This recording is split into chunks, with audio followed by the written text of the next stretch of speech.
Tapi lo bayangin, ini bukan pump fund, tapi ini level protokol. Lo bikin protokol jenis baru dengan bisnis model baru. Bisnis modelnya disesuaikan dengan kebutuhan orang-orang ini. Dan gue tahu banyak orang yang tertarik. Guanya AI nih ceritanya. Iya, lu AI nih ya. Lu mikir sendiri ya. Iya, terus oke, gue langsung deploy tokennya, gue langsung munculin secara digital 100% kan. Dan lu serang orang lewat sosial media secara langsung. Lo bisa langsung deploy beberapa AI agent lain untuk nyerang orang gitu kan. Dan itu bisa sampai sebanyak-banyaknya tuh berantemnya kayak misalnya apa ya, lu tahu kan ya Schiller segala macam gitu. Kan Schiller sekarang udah bisa AI agent juga gitu. Agent. Ya, balik lagi kita di Bellpods. Kali ini kita akan bicara sesuatu hal yang baru ya, karena kali ini gue akan ketemu dengan guru gue. Jadi dia ini orang yang pertama kali gue denger ngomongin soal kripto dan blockchain. Sampai ya dalam masa karir gue, dulu gue itu kerjanya di telekomunikasi. Jadi kalau teman-teman waktu itu nggak tahu tuh misalkan kayak Ericsson, Huawei, nah dulu kerja di situ gitu. Nah tapi setelah gue kenal, dengar nih orang yang akan gue kenalin nanti, dari situ gue akhirnya move. Gue akhirnya mengenal yang namanya Web3, blockchain dan kripto. Jadi sejarah panjang sampai sekarang beliau sudah menjadi salah seorang moderator di Bloomberg ya, di Bloomberg Technos namanya. Dan gue pengen tahu sih ceritanya dia bagaimana perjalanannya hingga sampai sekarang gitu. Karena beliau salah satu mentor gue juga, salah satu orang yang gue lihat perkembangan Web3 itu ada di dia gitu. Nah jadi salah satu juga founder dari Asosiasi Blockchain Indonesia yang merupakan asosiasi pertama yang dibentuk oleh orang-orang saat itu yang antusias lah terhadap dunia Web3 dan blockchain ini. Oke, tanpa berlama-lama langsung kita kenalkan, inilah dia Pandu Sastrowardoyo. Halo bro.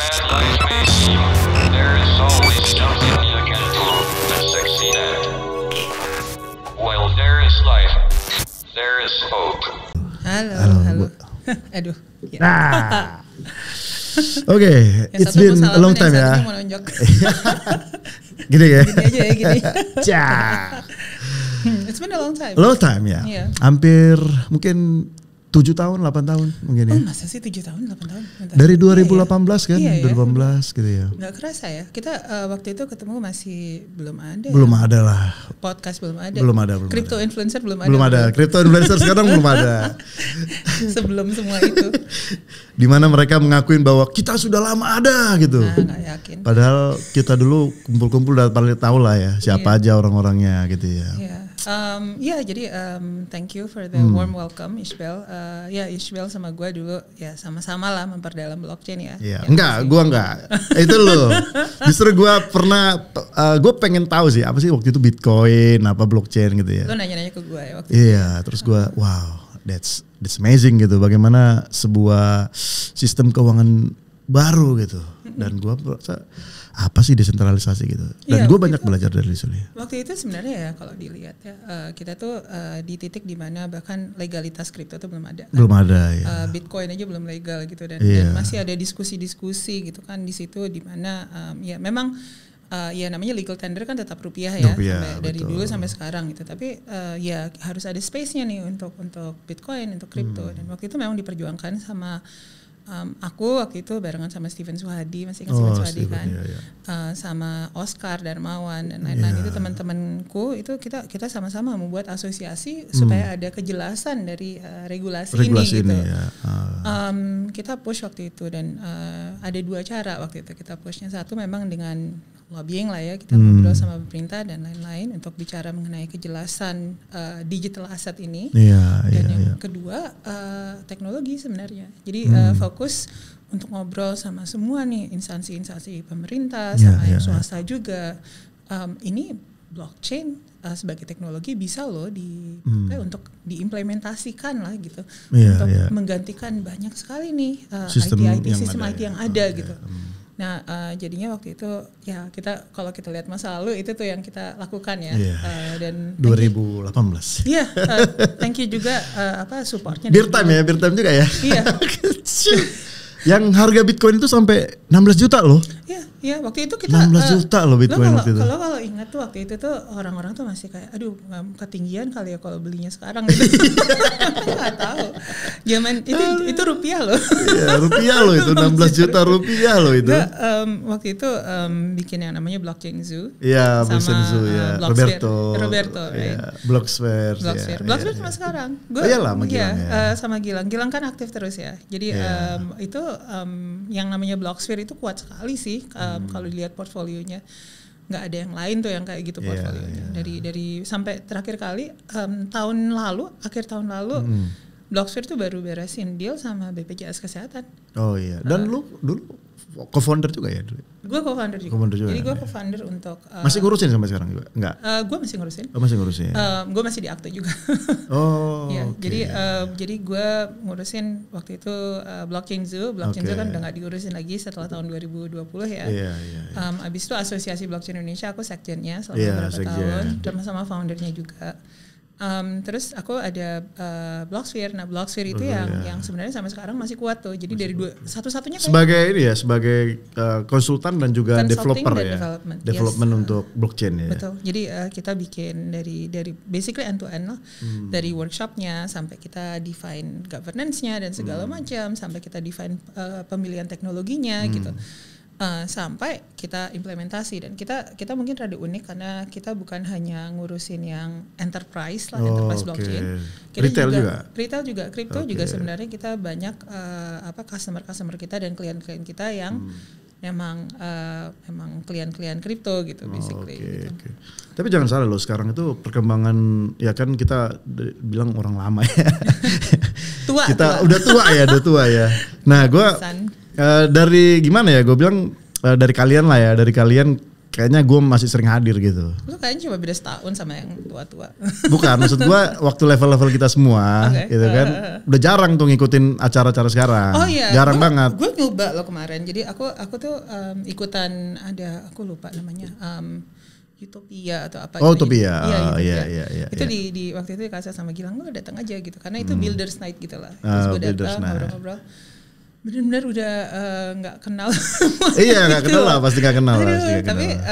Tapi ya untungnya sih asosiasi masih ada kan, dan Blocksphere masih ada gitu. Jadi nama kedua. Yang lama-lama masih ada. Yang lama-lama masih ada sebagai instansi, tapi bukan sebagai orang gitu. Jadi tapi ya namanya juga industrinya makin lama makin besar. Berkembang, Jadi ada sekarang udah banyak crypto influencer yang semuanya punya kelompok-kelompok sendiri dan lain-lain gitu kan. Kelompok serang ya. Iya.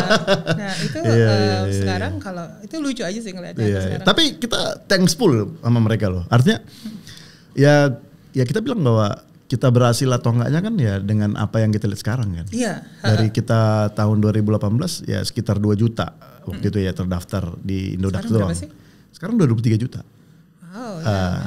Itu 23 juta di Indodax doang atau semuanya? Semuanya. Tapi memang nggak tahu ya apakah mereka misalkan gue punya akun di A, di B itu disatuin atau enggak. Iya. Cuman ya diduplikasi atau enggak gitu ya. Cuman ya berdasarkan reportnya 23 juta lah. Oke, thanks God. 2% dari seluruh penduduk Indonesia ya. Jadi gue rasa bahwa ya itu mungkin salah satu pencapaian kalian juga sih. Sebagai guru-guru kita ya kan. Iya. Gak kebayang loh kalau kalian gak ada, kayaknya kita kayak ya masih awareness sama waktu itu tuh kayak dan perjuangan itu waktu itu tuh beratnya di situ tuh ya, kayak meyakinkan orang-orang bahwa ya ini bukan cuma akan membantu negara lain gitu. Justru kita harus ngejaga supaya tidak ada capital flight kan. Karena orang-orang waktu itu udah mulai trading walaupun ya udah trading ya betul. Dan memang ada Indodax, tapi kan ada yang pakai justru kalau gua ngingatnya lu itu bukan sebagai trading lo. Gue bukan. Justru gue ngingatnya lu itu sebagai bagaimana kita buat aplikasi, ya kan, buat di apps, ya kan, bagaimana mengembangkan ide-ide ke dalam desentralisasi. Itu ngingatnya lu dan gue sangat setuju sama lu gitu. Gue nggak belajar mengenai trading karena jujur li aja, kita semua orang korban trading. Tapi tunggu dulu. Waktu gue bilang capital flight itu nggak selalu trading loh. Capital flight itu juga terjadi karena kayak misalnya developer yang pintar-pintar di Indonesia itu kabur ke luar negeri karena dia mau ngerjain crypto project di luar gitu. Dan mungkin mereka masih physically di sini tapi crypto projectnya di luar. Di luar semua ya. Dan itu yang mau gue bilang sama lu bahwa perkembangan kita sekarang itu udah seperti itu. Itu udah punya komunitas-komunitas, developer itu udah banyak banget ternyata. Iya. Ternyata mereka kerja untuk luar. Iya, jadi shadow developer doang. Iya. Jadi ini sebenarnya kita waktu itu nyoba supaya itu tidak terjadi.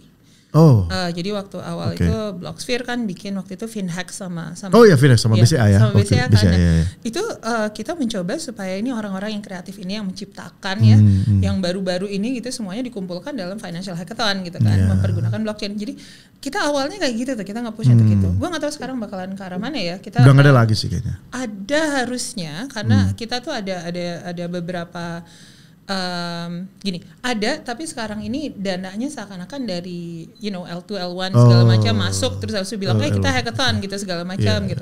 Terus jadinya bukan negara kan, bukan negara yang atau perusahaan ya bukannya. Iya, dan kalau lo masuk ke dalam hackathon itu biasanya kayak ya udah biar daripada ribet mendingan perusahaannya jangan di Indonesia, perusahaannya di mana gitu segala macam gitu. Dan itu kan akhirnya jadi capital flight juga sebenarnya gitu.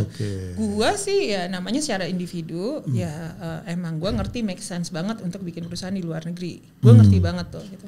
Tapi kalau misalnya lo membuat sebuah a piece of technology yang bagus secara kripto itu kan semuanya borderless. Kenapa enggak at least kamu menunjukkan bahwa lo tuh orang Indonesia gitu. Kenapa enggak orang Indonesia yang bikin protokol? Malah soalnya kita buat project di Indonesia itu kayak nggak dihargain. Ya, jadi oke. Ini satu lagi. Itu memang gimana kodrat kali ya? Gue nggak tahu sih kodrat. Gue rasa lebih ke arah kalau kemarin yang gue ngobrolin sama Oscar tuh kita tuh kelamaan di fase 1 untuk ini. Jadi fase 1 as in lama ya. Lama banget untuk sampai memang legalitas cepat ya. Legalitas kripto itu cepat. Tapi untuk meregulasi exchange itu lama sekali kan. Ya. Sampai waktu itu pindah-pindah kan dari Bapepti sekarang ke OJK dan segala macam. Sekarang lah berpindah. Tapi kan kalau menurut gua kita compare sama beberapa negara ASEAN, kita tuh masih paling cepat tuh. Compare to Malaysia, Filipina, Vietnam. Aku nggak tahu soal itu. Iya, aku tahu. Bahkan Vietnam sendiri itu kayak istilahnya udah bebas tuh mau buat apa, gue nggak atur. Bahkan sampai gitu. Kalau Thailand sendiri itu yang rajanya, nah itu yang influence. Ya, tapi maksud gue untuk lo kalau ngelihat proyek-proyek seperti yang lo bilang tadi gitu, proyek-proyek yang ada di Indonesia itu nggak besar di luar gak gitu. Bisa, ya. Dan kalau Vietnam justru terkenal sebagai developer blockchain yang murah dan lumayan. Iya, Vietnam itu kan betul. Rada-rada sedih ya gitu kan. Indonesia nggak terlalu. Ya mungkin mereka lebih pintar. Gue nggak terlalu yakin ya namanya. Aku rasa gini deh, jumlah penduduk kita kan lebih banyak. Lebih besar ya. Jadinya harusnya secara statistika aja harusnya lebih sebaran orang-orang pinternya di Indonesia juga gede gitu kan. Aku ada beberapa hal yang jadi pengalaman aku sendiri kan. Jadi tahun 2020 kan aku ninggalin Indonesia sebenarnya. Selama 2020 ya waktu COVID ya. Waktu COVID. Jadi aku tuh kabur ke Miami waktu COVID. Oh, kabur ke sana ya. Pantes lu hampir 5 tahun gak kedengaran di mana gitu ya. Gue nggak ikutan lockdown di Indonesia sih kebanyakan, cuma ikutan awalnya doang. Jadi waktu itu tuh gue kabur dan itu salah satu, bukan kabur ya. Gue ngerasa memang bisnis gue waktu itu lebih cocok untuk gue garap dulu di Amerika. Jadi gue setup beberapa crypto project di sana. Oh iya ya. Jadi ada satu yang fokusnya di bioinformatics, blockchain bioinformatics kayak DeSci tapi awal namanya DBio. Oh, DBio. Satu lagi namanya Myriad, sampai sekarang juga ada, tapi itu fokusnya di social network yang tidak bisa disensor lah, basically. Kita juga ada waktu itu Reality Chain, itu metaverse project. Kita waktu itu pas waktu launching itu jujur sebenarnya kita tuh kayak untuk dari ekosistem Indonesia tuh kita nggak dapat banyak assistance sih, ekosistem ya. Kita dapatnya tuh justru banyak sekali dari luar gitu. Karena waktu itu memang dalam keadaan lockdown semua orang pada terkunci di rumah kalau di Amerika ya gitu. Jadi kebanyakan tuh jadi user kan. Jadi user malah ya. Itu kan yang jadi DeFi summer tuh, yang semua orang pada DeFi. Iya, DeFi summer ya. Iya, dan waktu itu kita banyak sekali marketnya di situ, usernya dan segala macam. Itu udah lumayan lama. Memang itu udah Ya sekarang sih udah rada sepi kedua platform itu, tapi waktu itu sangat-sangat ramai. Waktu itu sangat ramai ya? Ramai. Kita yang untuk Myriad itu kita sampai 40.000 user. 40.000 user ya? 40.000 user. Seluruh dunia? Itu seluruh dunia. Jadi dan ini adalah tim Indonesia yang bikin Blocksphere kan. Jadi basically gue pencetus idenya dan yang nulis white paper tuh gue untuk tiga-tiganya ini, tapi yang eksekusi Blocksphere. Jadi Blocksphere mengeksekusi sebagai perusahaan Indonesia. Jadi aku cuma fokus, aku cuma bilang gini aja gitu. Kalaupun misalnya secara regulasi gitu masih ada hal yang tidak bisa dilakukan di Indonesia, secara teknologi itu tetap bisa dilakukan karena teknologi, asal lo build sebuah teknologi untuk sebuah klien yang ada di luar, ya lo sebenarnya nggak ada masalah gitu untuk lo bikin teknologi asal lo nggak bikin senjata gitu misalnya gitu. Bikin blockchain kan kayak bikin database aja gitu sebenarnya. Kita bikin tokenization kan sama seperti zaman dulu kita bikin tokenization gitu. Jadi kalau aku waktu itu growth itu luar biasa tuh waktu itu. Kita raise-nya lumayan gede juga untuk hampir berapa? 2 juta. 2 juta salah satu proyek. 2 juta. Jadi 3 proyek itu 6 juta ya. Okay. Jadi itu tahun itu ya. Jadi memang waktu itu semuanya lagi inflated lah basically. Ethereum juga masih di 4.000-an juga gitu kan sekitar situ. Dan kita waktu itu ada kita launch-nya di satu blockchain namanya NEAR protokol. NEAR ya. Nah, di atasnya NEAR protokol itu ada satu blockchain lagi namanya Octopus Network. Jadi, Octopus, yes. Ini waktu itu yang rada bisa dibilang kita rada ngambil bet lah, di mana kita bikin blockchain kita itu ada di atas blockchain Octopus yang ada di atas blockchain NEAR. Jadi kayak kue lapis kan gitu sebenarnya. Nah akhirnya itu ada isu banyak di user experience karena kalau lo mau bridging sebuah token dari satu tempat ke tempat yang lain kan bridgingnya harus dua kali gitu. Ya. Dan itu masih ini ya pakai wallet yang custodian ya. Walletnya yang juga non custodian ya. Itu walletnya juga sebenarnya ada yang custodian ada yang non custodian. Sebenarnya udah lengkap sih dia udah banyak yang waktu itu dia teknologinya cepat kok, NEAR lumayan cepat dan dia kan ada sharding juga. Iya ada sharding ya. Dan waktu itu kenapa kita pakai NEAR karena memang performance itu karena cepat dan kita ngeliat murah juga kan, gas fee-nya kan murah banget murah kan. Sekali. Ekosistemnya bagus banget. Jadi gue waktu di sana tuh gue sempat jadi pembicara at Denver dua kali lo tau? Oh at Denver? Iya. Serius? Gue pembicara di Denver 2 kali. Jadi tahun 2020 sama tahun 2022 atau 2023 kalau nggak salah. Jadi gue tuh 2 kali bicara di situ buat 2 proyek yang berbeda. Bawa apa itu waktu itu? Yang satu di Bayo. Di Bayo. Di Bayo itu gue jadi pembicara dan sekaligus gue menang hackathon. Gue menang hackathon event. Oh iya. Iya. Ini yang kayak gini-gini nih sebenarnya yang orang ekosistem kita tuh pada nggak sadar. Padahal kita ngomong loh, kita bahkan sampai publish di berita segala macam gitu, tapi nggak diomongin karena I don't know ya kayak orang nggak sadar bahwa sebenarnya di luar sana tuh ada banyak orang Indonesia yang ngasih sumbang sih ke blockchain dunia gitu. Like gue maksudnya gue nggak mau meninggikan diri gitu, tapi masa orang-orang nggak tahu bahwa kita sempat menang hackathon di Iya, gue baru tahu gitu. Berarti kurang publikasi nih. Publikasinya banyak loh. Publikasinya banyak banget waktu itu. Kita sampai waktu itu sempat gue masuk Bloomberg bukan cuma sekali. Kenapa gue sekarang sering jadi masuk Bloomberg? Karena waktu tahun 2020 2021 itu gue masuk Bloomberg juga, tapi yang diliput adalah proyek-proyek ini. Itu udah segede apa coba? Kita waktu itu gue juga ada satu udah muncul di acara yang disindikasi sama Amazon Prime. Amazon Prime. Yeah. Okay. Jadi sebenarnya I don't know ya. Di kita terlalu kalau gue rasa ya mikirin crypto influencer lah ya basically yang kayaknya lu dendam banget ini. Paid group gitu loh. Enggak, gue tuh dari dulu nggak suka sama, tau nggak sih, crypto influencer nggak apa-apa ya. Tapi yang gue nggak terlalu suka adalah orang yang pakai paid group. Lu bayar masuk grup gue supaya bisa gue ajarin trading naik turun kira-kira bakalan kayak gimana gitu. Itu gue nggak suka. Kenapa? Karena kalau lu emang free kan. Kalau lu emang bisa trading, kenapa lu minta duit dari orang? Kalau lu memang pintar trading, lu ajarin secara free. Kita kan dari dulu kayak gitu. Dari dulu kita gitu. Iya. Teknologi juga sama. Kalau lo memang pintar teknologinya, ya sharing gitu. Tapi kalau misalnya proyek, karena boleh lah ya bayar. Kita bangun ekosistem kan. Iya. Dan lama-kelamaan tuh gue ngelihat ini rada kurang nih gitu. Jadi kenapa fokus kita yang kripto, yang blockchain itu justru jadi salah nih gitu. Kita jadi nggak ngomongin yang bagus kan. Yang gitu. bagus ya. Ya itu. Jadi jatuhnya ke arah bisnis gitu lah ya. Jadi jatuhnya pemerasan. Sebenarnya kalau gue rasa bukan bisnis yang bagus juga gitu, nggak baik gitu. Nggak, maksudnya bisnis dari dia gitu. Oh, bisnis dari dianya. Tapi kan dari kita kayak ngelihat, oh man, dari awal kita bangun nggak gitu. Kita open source, even kayak something yang gue tahu, gue mau share ke lo. Oh bro, lu tahu nggak ini? Nggak tahu. Ini gue jaring gini. Nggak usah sotoy gitu tentang sesuatu yang ngaku-ngaku bahwa dia jago banget terus minta untuk dibayar untuk masuk ke paid groupnya dia gitu. Kalau lo sama gue, kita waktu itu kita ngobrolin soal ini kan, kita ngumpul aja di warkop segala macam. Kalian ngerokok, gue batuk-batuk. Bahkan gitu kita bilang event the monkey kalau disuruh trading, kalau kita memang lagi naik ya naik aja gitu. Iya nggak sih? Jadi kerah kita suruh klik. Dia tahu udah naik aja gitu. Tetap ada ilmunya sih. Tapi ilmunya ya gue rasa ya, technical analysis itu kan memang bisa dipelajarin gitu. Tapi kan yang nggak bisa dianalisis apa? Bagian on-chain kan. Banyak sekali. Kalau bisa on-chain, gue baru salut.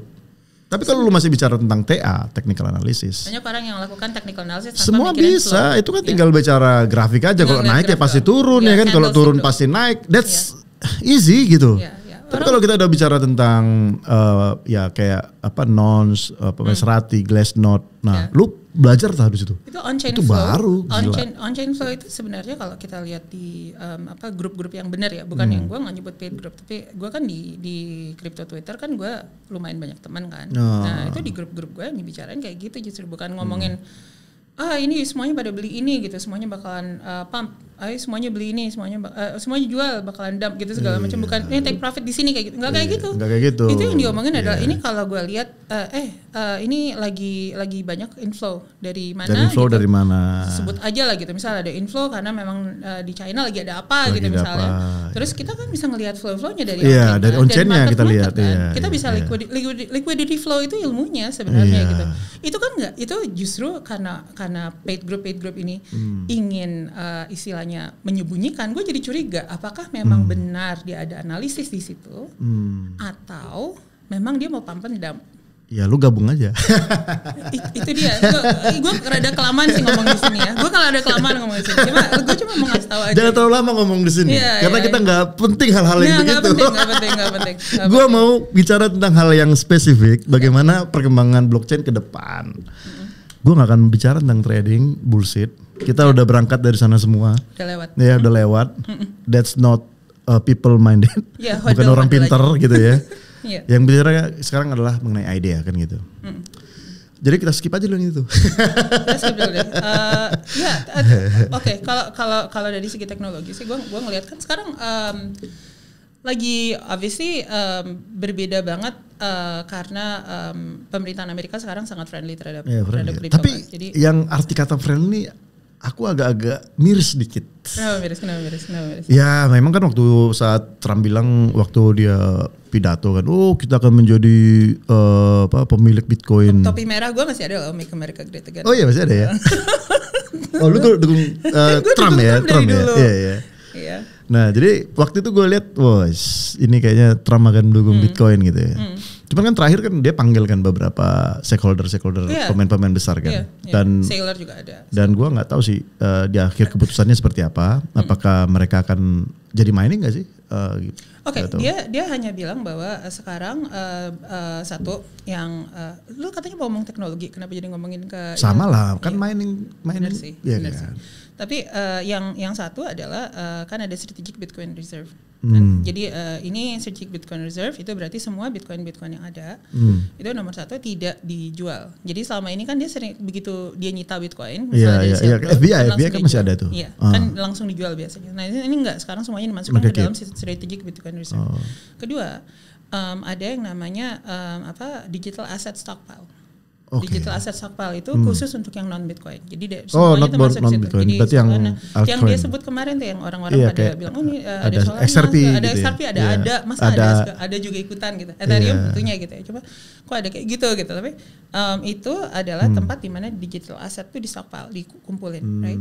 Nah, ada juga sebenarnya diskusi-diskusi Treasury Secretary-nya Trump, Scott Bessent itu mention beberapa kali bahwa ini yang kan ada yang namanya budget neutral strategy. Oh, budget. Jadi netral budgetnya katanya. Jadi kita ada budget neutral strategy untuk Bitcoin, basically. Nah, orang-orang di Twitter, di media itu banyak yang bilang, oh kalau budget neutral berarti nggak boleh beli Bitcoin gitu. Padahal sebenarnya tidak loh, karena Scott Bessent sendiri dalam beberapa interview dia bilang, ini kita lihat ke depannya gitu, di mana sekarang semua yang ada di bawahnya Treasury termasuk semua digital asset, termasuk semua emas, termasuk semua aset-aset tersebut gitu. Itu kan bukan berarti itu nggak bisa dijual, basically. Jadi kalau misalnya kedepannya, gue nggak kaget ya kalau misalnya kedepannya yang namanya Bitcoin itu dibeli sama pemerintahan Amerika dari menjual yang lain. Ada beberapa diskusi yang ke arah situ. Menjual yang lain? Menjual aset lain. Untuk beli Bitcoin? Ya. Nah, yang paling bagus tuh kalau misalnya kayak yang katanya Saylor kan, yang menang itu adalah kalau misalnya ada negara yang print uang untuk beli Bitcoin, right? Ada yang dia bilang kayak gitu kan. Mungkin nggak sampai ke situ, tapi kalau kita bicara soal aset, kita ngomong soal aset-aset yang lain yang pemerintahan Amerika pegang besar sekali gitu. Budget neutral bukan berarti nggak beli Bitcoin, tapi secara total budgetnya neutral. Tapi kalau menurut lo Indonesia sendiri kenapa nggak mikir ke situ ya? Bukan nggak mikir, tapi waktu itu kan apa sih yang mereka takutin? Lo tahu waktu itu pas waktu Asosiasi Blockchain Indonesia itu bantuin nulis proyek Garuda. Oh, Garuda, oke. Nah, proyek Garuda itu kan gue bantuin nulis tuh di situ kan. Kan malah kayak Donald Trump sendiri kan anti sama CBDC. Ini dia kan sebenarnya. Anti. Ini akan menjadi isu sebenarnya kalau misalnya dilihat secara kulitnya ya. Jadi kan CBDC itu sesuatu yang nggak terlalu disenengin nih sama. Makanya waktu itu pas waktu consulting CBDC, lo tau nggak? Gue mau ceritain sama lo. Gue jadi konsultan CBDC di 2 negara. Di Indonesia sama di Amerika. Abis ini gue tunjukin. Jadi gue waktu itu bantuin pemerintahannya Biden. Oh, Biden. Bukan Trump, dan gue nggak suka Biden, lo kan tahu. Tapi waktu itu ya gue pas lagi di sana, gue diundang untuk jadi senior consultant, kenapa enggak gitu. Terus gue ngomong soal CBDC, yang gue bilang sama dia, lo kalau mau CBDC, pakai aja stablecoin. Stablecoin udah ada. Iya, tapi kan stablecoin kayak Ether atau Circle itu kan swasta kan. Itu swasta. Swasta murni kan. I'm getting to that.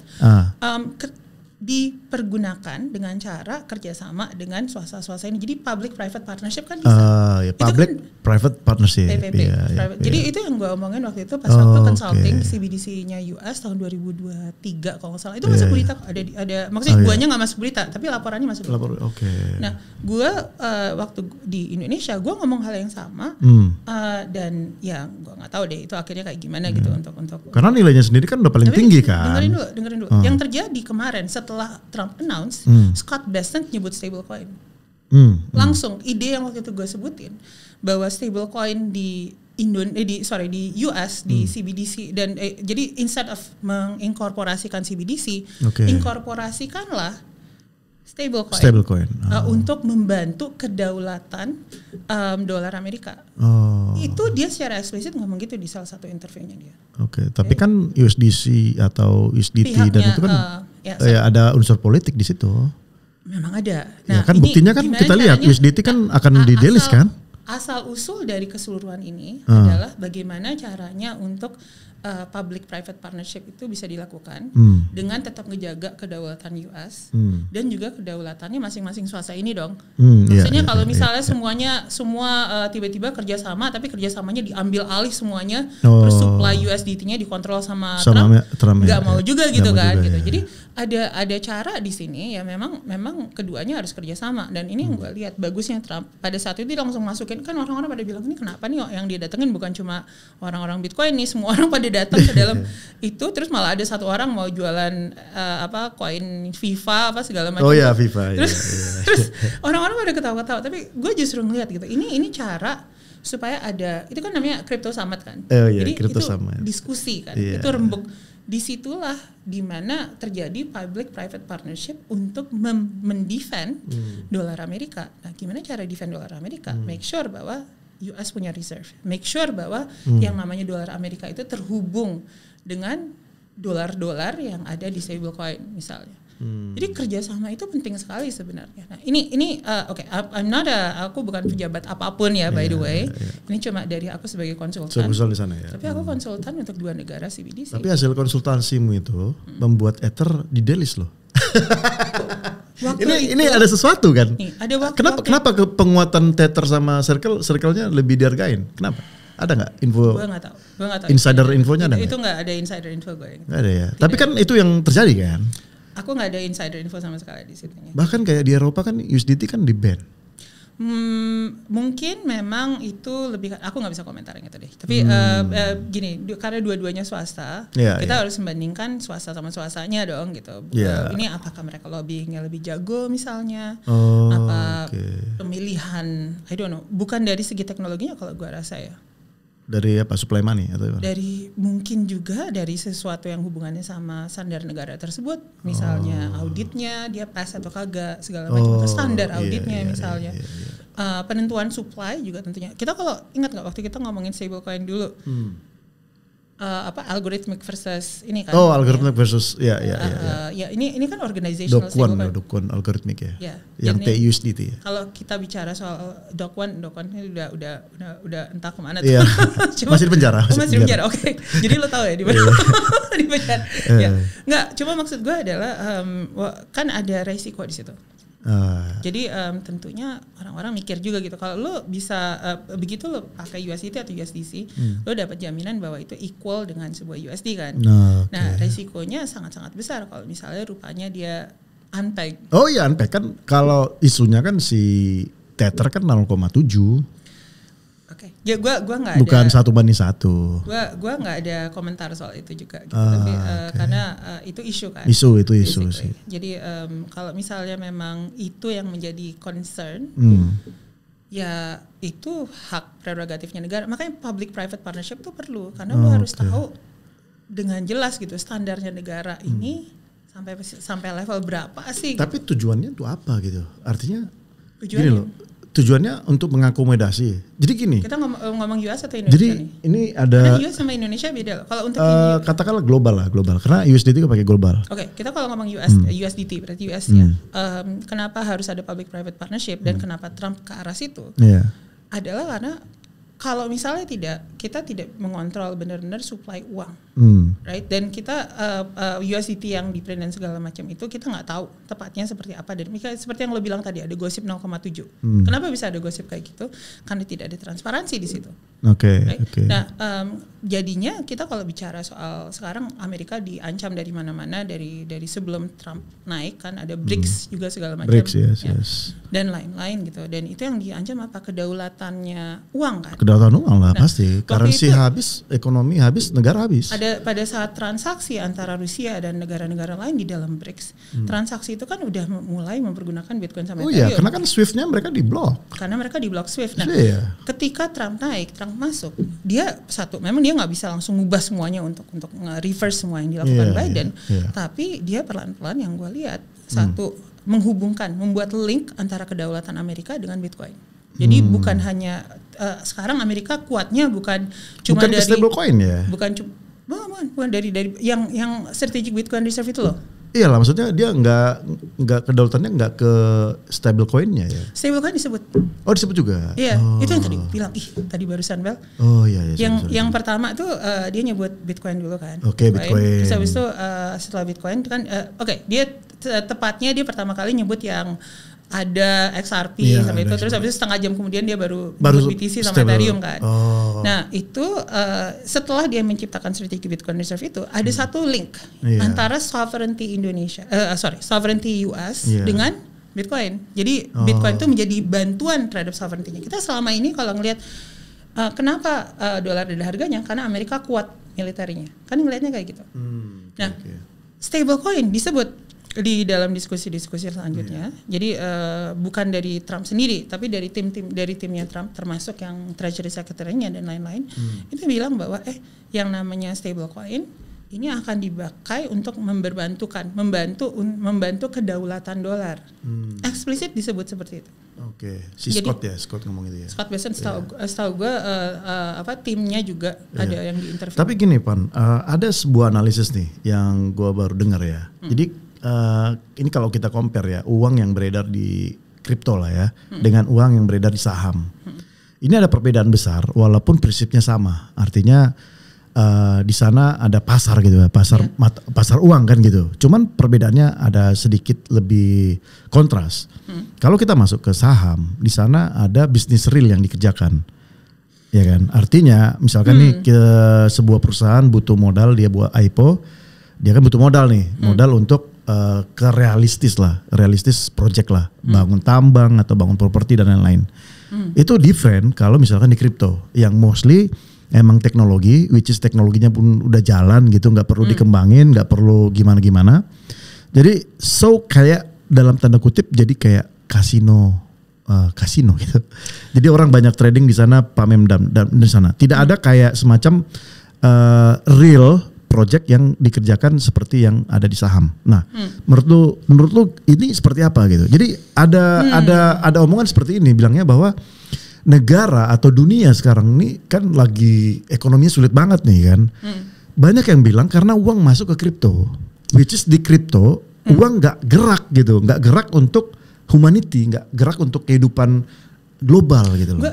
Gimana menurut lo? Gue nggak setuju sih. Maksudnya kalau satu yang namanya kripto seperti yang lo bilang itu murni teknologi. Jadi memang banyak orang yang istilahnya lo membangun sesuatu yang secara desentralisasi full, itu sekarang satu-satunya jalan itu dengan kripto, right? Ya itu udah benar. Nah, tapi memang gue setuju satu hal yang tadi lo bilang, banyak yang pakai buat gambling. Obviously karena sekarang sangat-sangat mudah untuk bikin token. Dulu kan kalau kita bikin token, sampai ingat nggak sih ada banyak banget yang datang ke kita bilang, boleh nggak bikinin token buat kita, bla bla bla. Sekarang kalau ya dulu kan yang bisa kan cuma kayak kita gitu kan. Padahal nggak susah juga, cuma ya sekarang jauh lebih nggak susah lagi gitu kan. Terus gue kalau ngelihat ya ini sekarang menjadi ke arah yang lebih gambling, tapi kita harus lihat bahwa itu human nature, berarti human nature memang gambling. Nah, gimana caranya supaya kita bisa fokus lagi nih kepada yang tadi yang lo bilang, yang benar-benar mendatangkan uang, yang actual projects yang ada value-nya kayak perusahaan-perusahaan IPO segala macam. Bikin proyek bagus dan mencoba supaya terjadi proyek-proyek bagus ini di dalam ekosistem kita. Kulturnya harus kembali ke situ gitu, bukan kultur pump and dump. Jadi kita kalau ngelihat arahnya itu selalu bolak-balik. Kripto itu teknologinya juga downstream dari culture. Dan juga teknologinya itu dipengaruhi oleh culture juga. Kalau sekarang karena pump fund gede banget segala macam, banyak banget yang mau bikin pump fund yang baru gitu. Pump fund ini bla bla bla gitu kan. Oke, boleh aja sih bikin kayak gitu. Tapi kalau lo bikin kayak gitu terus, lama-kelamaan ya ekosistem kita yang menderita. Hancur, seperti yang lo bilang tadi, orang-orang di luar sana jadi ngomong itu bukannya gambling doang gitu. Nggak ada actual utility-nya. Di sisi lain gue ngerti juga kulturnya, karena gue aktif banget di crypto Twitter kan, dan gue decentricity di Twitter by the way, decentricity.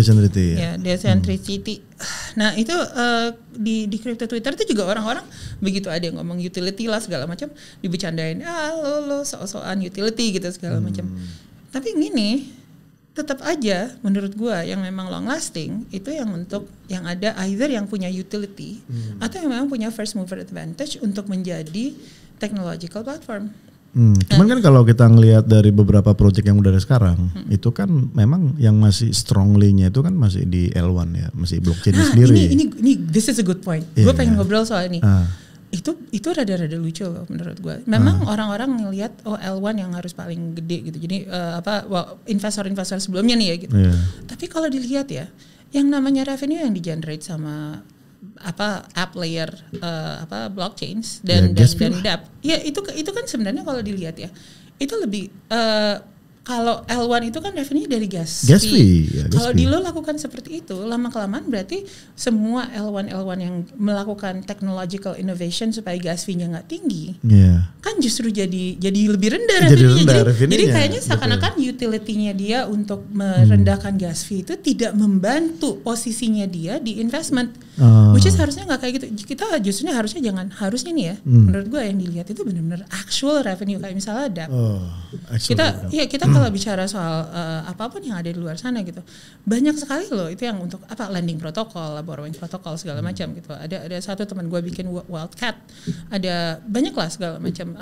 Itu semuanya sebenarnya punya tokenomics yang memang ada flow value kembali ke pemegang token gitu. Dan itu sebenarnya perhitungan revenue harusnya dari situ. Kalau cuma dari gas, isunya adalah lama-kelamaan kita tidak innovating ke arah yang positif terhadap teknologi, karena teknologi kan memang karena jualannya kan hanya dua, satu cepat, yang kedua murah. Iya, lu dan buru-buruannya ke arah sana gitu. Gue buru-buru, gue bikin nih blockchain baru namanya X gitu kan, atau Ishbel gitu, Ishbel blockchain kan. Ini Ishbel blockchain begitu murahnya gitu, begitu cepatnya gitu kan. Tapi begitu orang pakai, pertama kalau murah berarti kan lo butuh banyak server kan, basically banyak listrik. Tapi lo juga tetap harus bisa ngasih revenue, ngasih insentif ke orang-orang yang running chain node-nya lo. Nah, lo bayangin kalau dalam keadaan seperti itu lo ngelihat mungkin memang blockchain lo bisa jadi viral, lo bisa punya liquidity gitu. Tapi kalau lo abis itu menilai blockchain lo itu dari kalau lo habis itu menilai blockchain lo itu dari revenue-nya itu adalah dari gas, kan lo lebih murah dari yang lain justru. Iya, lebih murah dari lain. Jadinya ironis gitu. Jadi ada beberapa yang harus diubah tuh kalau gue rasa. Dan ini semuanya kultural. Ini bukan sesuatu yang kayak namanya juga decentralized. Kita nggak bisa besok misalnya Oscar gitu define semua blockchain nggak boleh melakukan ini kan, nggak bisa kayak gitu. Atau Vitalik tiba-tiba ngomong kayak gitu kan nggak mungkin bisa, gitu. Bisa. Atau Satoshi bangkit dari kubur pun gitu, nggak mungkin dia ngomong kayak gitu. Tapi kalau misalnya kultur, kalau kita semuanya sadar bahwa hey ini kita coba bikin sesuatu yang memang ada value-nya, seperti yang lo bilang tadi. Orang kalau IPO itu perusahaan standar, perusahaan normal, itu kan udah harus ada revenue yang masuk ke dia, right? Minimal 100 miliar udah. Right? Baru bisa masuk IPO. Nah kalau di kita, kenapa kalau di kripto harusnya kita lebih menghargai platform-platform, aplikasi, gue nggak nyebut nama ya, platform, aplikasi yang lain-lain yang punya utility dan memang funding itself dengan revenue. Dengan revenue, karena kan dengan revenue project bisa jalan. Iya. Sekarang kebayang kalau kita hanya buang-buang duit buat aplikasi, marketing, tapi nggak ada marketing, nggak ada revenue gimana? Ini isunya juga di ya namanya kan kalau NDN kan developer jual token. Waktu kejadian tahun 2020 itu kan jadi banyak banget insentif dari pemerintah Amerika ya waktu itu gitu, dapat dari Trump sama dari Biden dua-duanya tuh gitu. Jadi orang Amerika tuh banyak invest di mana-mana nih gitu, masukin kemana-mana. Invest di mana-mana, kebanyakan investnya di kripto. Ya zaman itu kan 40% katanya. FTX seperti itu. Fed ngecetak duit. Iya diperbesar. 40%. Segede-gede gitu. Nah, waktu itu harusnya yang terjadi adalah inflasi. Tapi tidak terjadi inflasi karena tidak ada pergerakan ekonomi. Semua orang ada di dalam rumah, nggak boleh kemana-mana kan, lockdown kan. Yang terjadi inflasi adalah di kripto. Kripto naik kan sebenarnya harganya naik gitu. Banget. Tapi bubble. Itu tidak sustainable. Jadi itu yang bubble lah gitu. Akhirnya gini, ini hal-hal yang gue cuma mau ngasih tahu itu kultural. Kalau waktu itu kita fokusnya tidak di kalau misalnya kita fokusnya lebih ke arah 2020 masih mending sih. 2020 itu masih banyak banget yang proyek-proyek yang utility-nya kuat, right? Ya sekarang yang berkembang. Jadi 20 buat, sekarang berkembang kan gitu ya. Sekarang ini tapi kalau lo lihat yang semua buzz yang ada di luar sana culturally benar-benar untuk kasinonya. Jadi ini kembali ke pertanyaan lo tadi karena gitu. Kayak Pamfon kemarin dia ngasih report tau nggak berapa? 300 juta. Quarter 1 loh itu. Quarter 1 loh itu, dia revenue-nya 300 juta USD. Wow. Ya. Tapi ya USDT 1 billion. Jadi ironisnya Pamfon it's menemukan product market fit yang bagus banget. Product market fit bahwa memang semua orang tuh suka gambling ya. Dan gambling itu ya kalau bisa semurah-murahnya lah gitu untuk bikin yang baru gitu kan. Bikin dan itu dia nemuin tuh product market fit. Tapi di sisi lain secara kultural it's a bit dangerous dan it's a bit scary karena akhirnya retail yang baru masuk sekarang, yang generasi sekarang, zoomer nih gitu. Tahunya cuma itu. Dan sayang banget kan, kita udah membangun ini lama banget. Dan kita udah sampai titik di mana ada buy-in dari beberapa pemerintah, bukan cuma US loh, dari tempat-tempat lain juga, di El Salvador segala macam. Udah ada buy-in seperti ini, tapi kita justru lebih kuat di bagian kasinonya gitu. Ada beberapa hal yang kayak misalnya secara utility kuat banget. Misalnya Polymarket di Polygon. Oh iya, gue pakai juga itu. Lo pakai kan? Nah, itu kalau lo lihat Polymarket itu prediction marketplace. Kita kan udah ngomongin prediction marketplace sudah lama ya. Udah lama ya. Dulu tuh di Ethereum kagak bisa memang ya gue nggak tahu lah. Itu juga kultural. Ini Polygon ya. Jadi si Polymarket itu gue lihat itu product market fitnya kuat banget karena predictionnya Trump, predictionnya politik segala macam itu kan mendominasi berita sekarang. 3 billion loh. Iya, lo kalau Trump itu 3 billion duit yang dikumpulkan.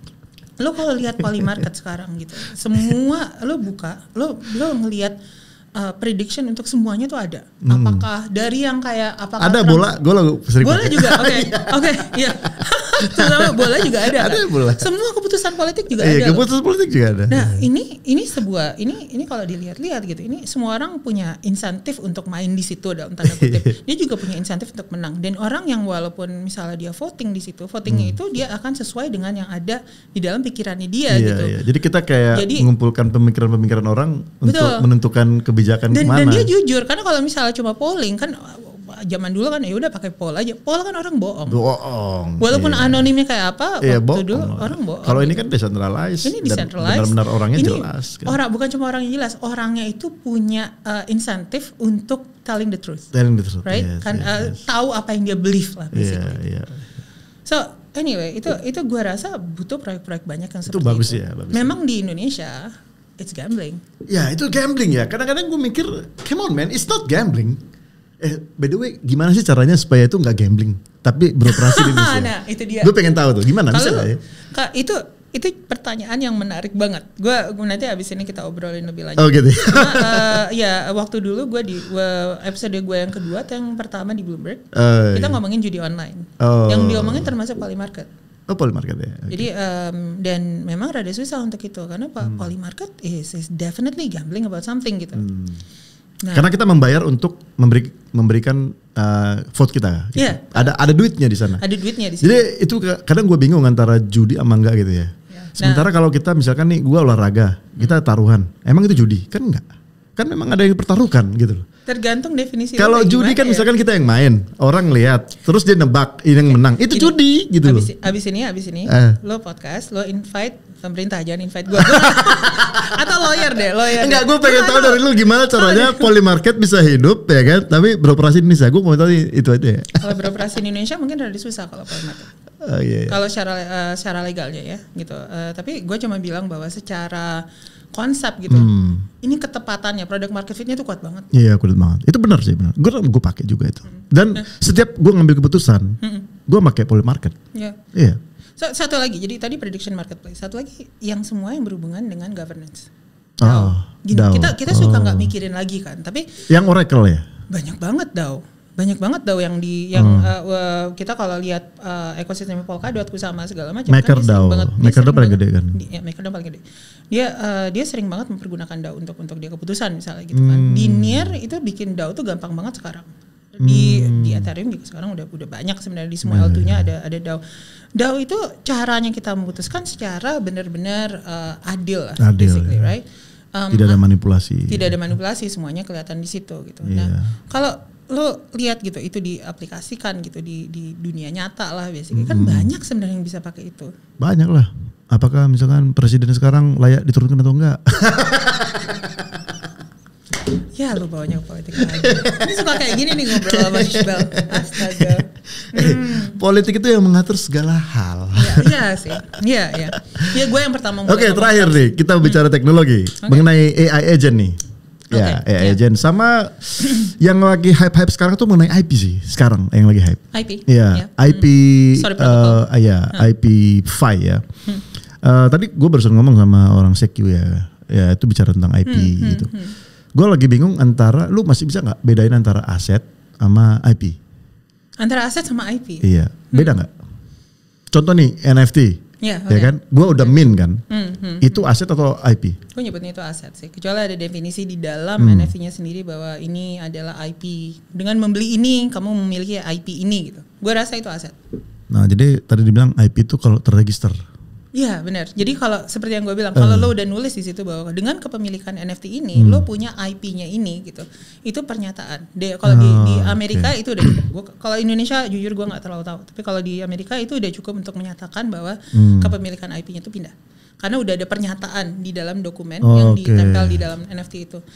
Itu juga yang dipakai untuk waktu itu yang pas waktu jual ada waktu hype-nya NFT itu ada yang beli rumah pakai NFT itu.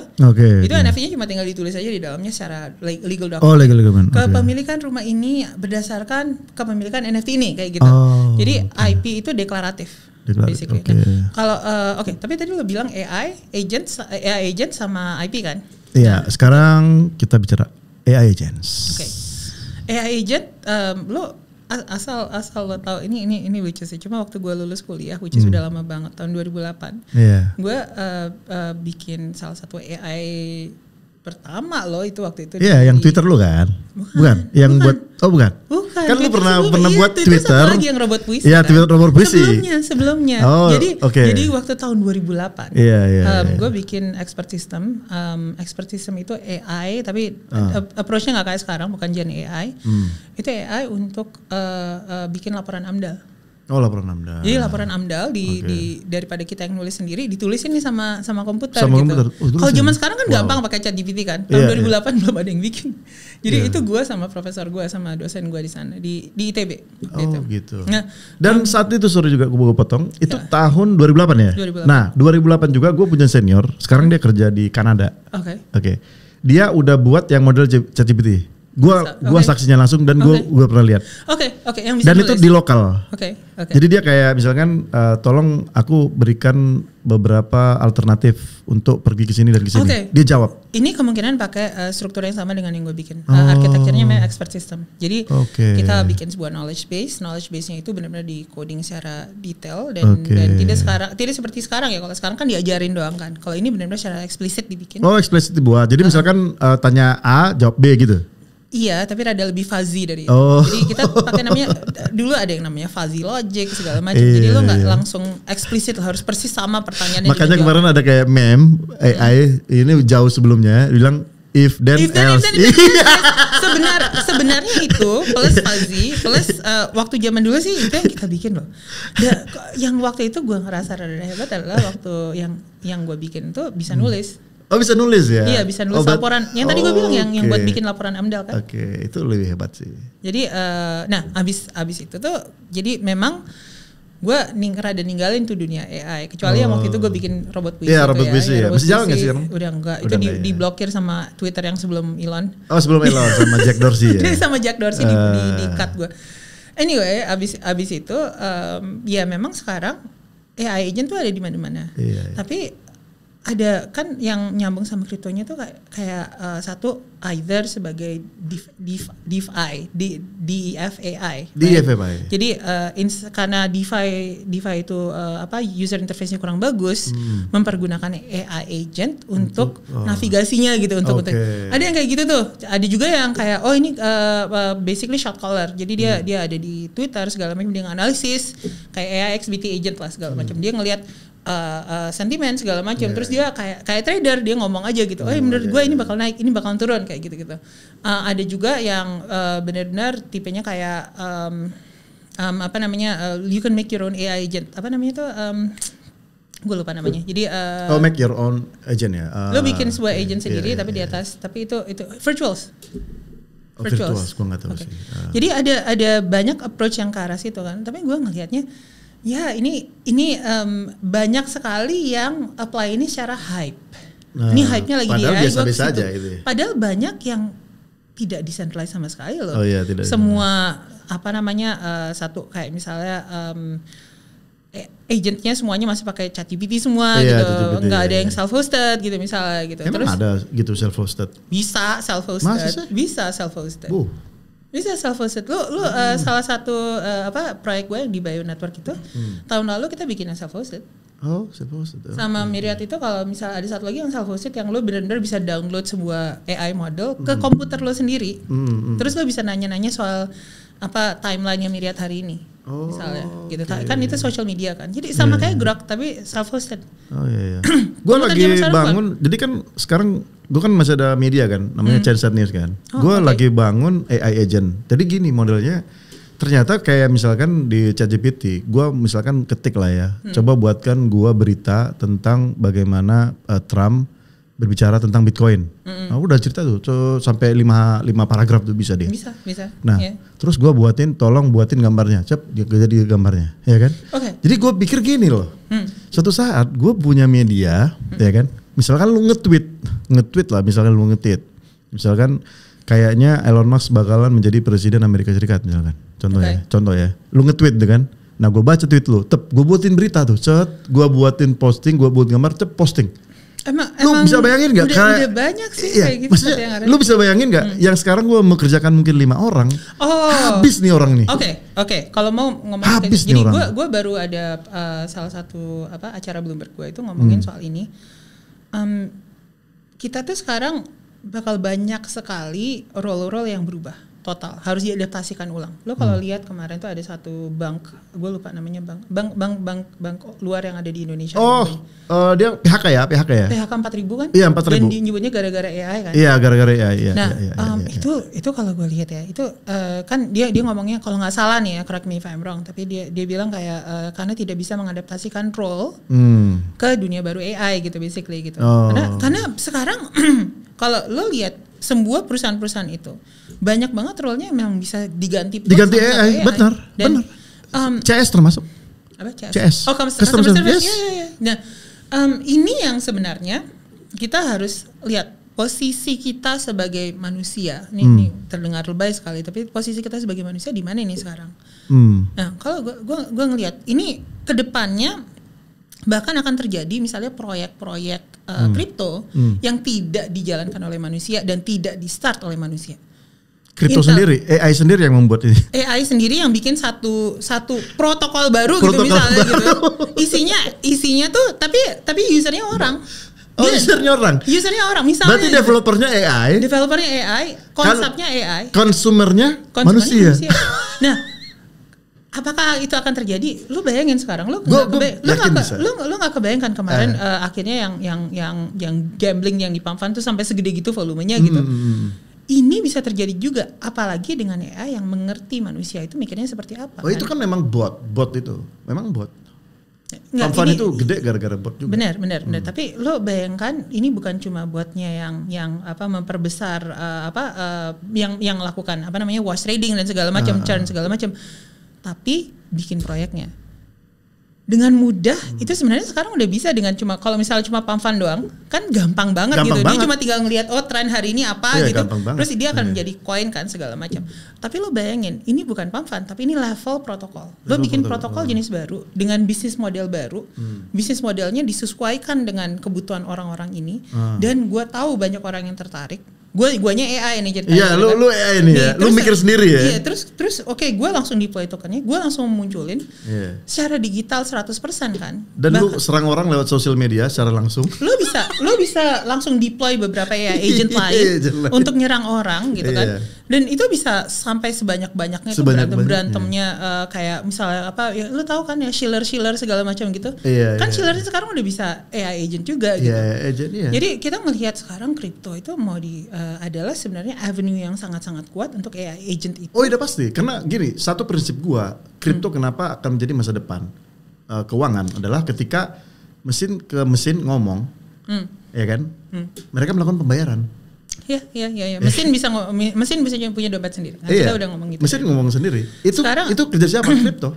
Tapi dulu kita belum ada basically human level AI.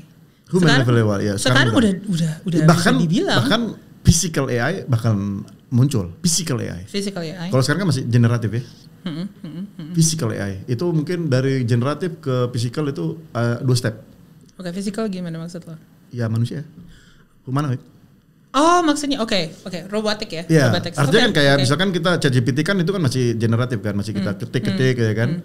Tapi kan udah ngomong kan, udah ngomong. Sebenarnya bayangkan kalau itu jadi seorang manusia.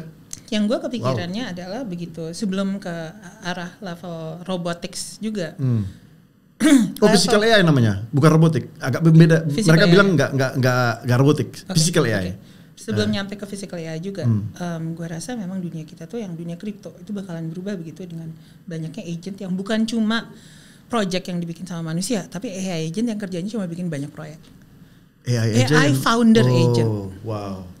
Bisa banget. Gampang banget itu sebenarnya. Gampang banget. Tinggal ada satu orang yang memang fokus. Ya logiknya kan dapat. Logiknya dapat. Selama itu masih secara logik bisa dibuat kan sama tinggal seperti smart contract kan. Iya, di belakangnya orang tinggal invest di situ gitu segala macam. Oh, gue mau nih ini apa? Dia bikin launchpad sendiri aja. Iya. Wow. Lu mau buat gitu enggak? No comment. Ide bagus. Tapi ngeri juga. By the way, lu udah tahu project baru sekarang itu gue buat movie. Gue buat movie itu semua dibuat dari AI. Movie apa? Everything. Jadi jalan ceritanya dibuat sama ChatGPT, jalan cerita. Kemudian musiknya itu dibuat dari another AI.